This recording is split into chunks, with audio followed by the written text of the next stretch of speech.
आज दिल्ली के लिए सच में बहुत ही ऐतिहासिक दिन है। वर्षों से जो असल में दिल्ली की आवश्यकता थी,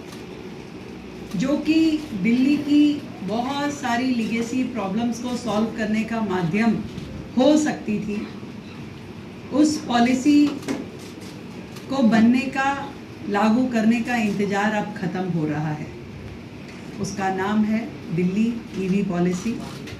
जिसके अंतर्गत ये ईवी पॉलिसी जिसको हम 1 जुलाई 2026 से लागू करना चाह रहे हैं, माननीय एलजी महोदय की संस्तुति के बाद, ये 31 मार्च 2030 तक ये पॉलिसी लागू रहेगी और पूरी की पूरी पॉलिसी इलेक्ट्रिक व्हीकल्स के ऊपर केंद्रित है, जिसका जीरो एमिशन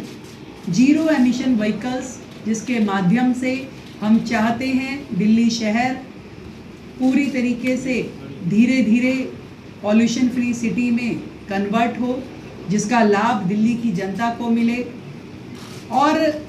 ये सारा का सारा काम हम अगले 4 सालों में कैसे फेज वाइज इसको करेंगे, उसकी पूरी योजना तय की गई है। और ये इस बात का जिक्र जरूर मैं करना चाहूँगी कि इस पूरी ईवी पॉलिसी के अंतर्गत हमारा 7,000 करोड़ का खर्च तो मात्र इन 4 सालों में होगा, और इसके अलावा 8,000 करोड़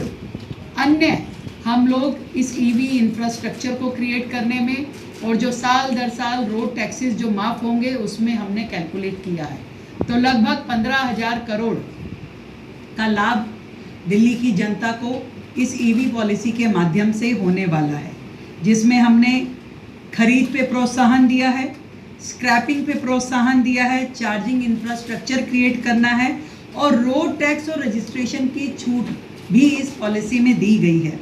आम जनता के लिए ये एक बहुत ही लाभकारी योजना होने वाली है, क्योंकि जो difference EV policy EV vehicles में होता था और अन्य व्हीकल के बीच में था, हमने इन सब्सिडीज़ के माध्यम से उस डिफरेंस को कम करने का प्रयास किया है। दिल्ली, मुझे लगता है कि पूरे देश में